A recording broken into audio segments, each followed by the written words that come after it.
Bisnis emas Jokowi terbongkar, lebih bahaya daripada Soeharto. KKN era Jokowi lebih buruk dibanding masa Orde Baru. Saya adalah orang yang secara politik sangat tidak suka dengan Orde Baru, sehingga saya ikut turun. Tetapi sesudah lama begini, ya, alasan-alasan dulu menjatuhkan Pak Harto tuh KKN misalnya. Nah sekarang KKN lebih banyak loh dari zaman Pak Harto. Zaman reformasi itu lebih parah, jadi vertikal horizontal KKN-nya udah pasti. Utangnya lebih banyak. Indeks Gini rasio kita zaman Pak Harto itu kesenjangan kita 0,200. Masih agak imbang, masih agak merata pendapatan. Sekarang ini per hari ini 0,435 sudah sangat di lampu merah itu. Iya.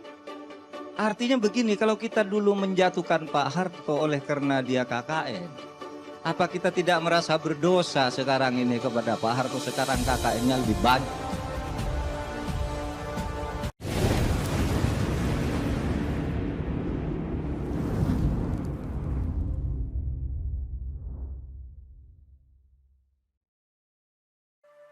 KKN era Jokowi lebih buruk dibanding Soeharto.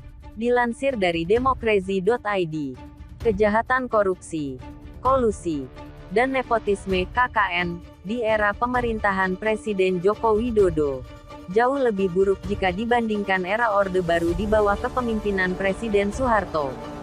Penilaian itu diutarakan oleh mantan Menko Perekonomian era Presiden Gus Dur, Dr. Rizal Ramli. KKN dia dan keluarganya.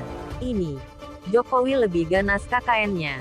Lebih brutal dibandingkan Soeharto, ucap Rizal Ramli.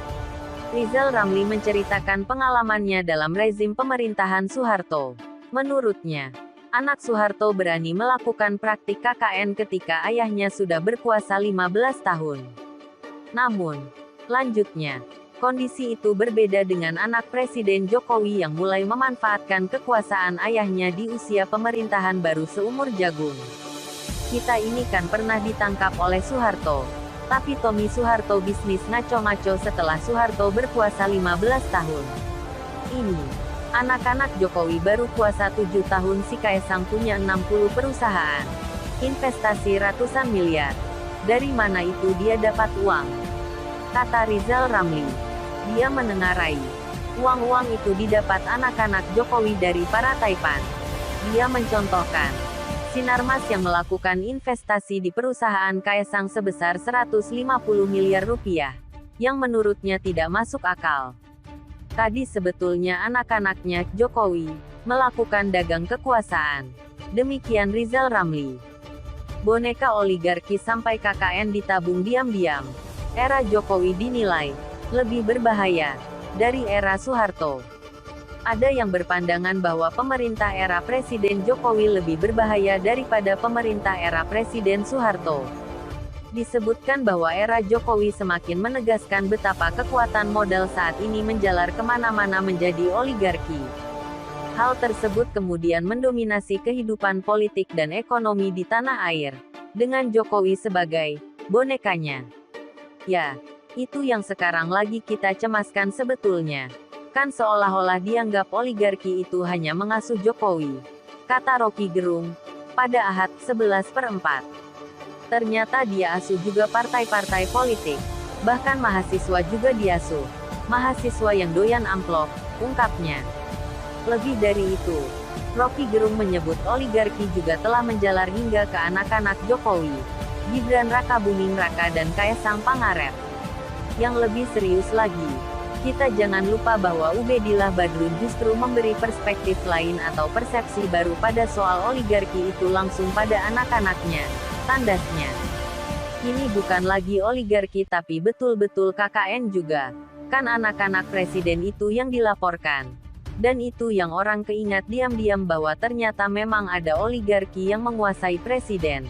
Tetapi anak-anaknya juga menjadi oligarki di istana memanfaatkan oligarki besar untuk kepentingan bisnisnya, kata Rocky Gerung.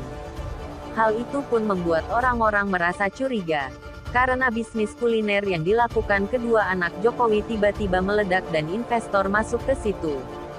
Kan itu namanya melebihi dari zaman Pak Harto. Zaman Pak Harto pasti ada semacam kepres yang memberi keuntungan pada keluarga istana dan itu semua orang tahu karena itu bagian dari politik presiden pada waktu itu. Presiden Soeharto, ujar Rocky Gerung. Indonesia pun seharusnya merubah kebijakan saat era Soeharto tersebut. Tetapi ternyata tidak bisa. Justru di era Pak Jokowi yang demokratis dan terbuka, bisnis keluarga itu betul jalan diam-diam dan begini kan nanti baru bisa terbuka kalau Pak Jokowi lengser, ucap Rocky Gerung. Dia pun membandingkan pemerintahan era Jokowi dan Soeharto yang memiliki taktik serupa tapi tak sama. Kalau Pak Harto dari awal fair dalam arti terbuka, semua orang bisa tahu apa yang disebut monopoli cengkeh, monopoli jeruk pada waktu itu. BPJS segala macam, ucap Rocky Gerung. Kalau sekarang diem-diem. Kenapa? Karena sistem kapitalisme juga orang bisa taruh saham, tidur di situ. Tetapi orang semacam Ubedillah Badrun dan banyak orang di luar itu menganggap justru ini yang paling berbahaya karena presiden sebetulnya menabung KKN diem-diem. Nah, ini yang kita cemaskan, katanya. Rocky Gerung menyebut oligarki yang berbisnis dengan Jokowi pun tentunya ingin menyelamatkan bisnis mereka di masa depan. Sehingga sampai sekarang kan gak ada sinyal bahwa Presiden Jokowi udah punya kader untuk menyelamatkan bangsa ini. Nggak ada tuh, pungkasnya. Dikutip dari channel YouTube Rocky Gerung Official.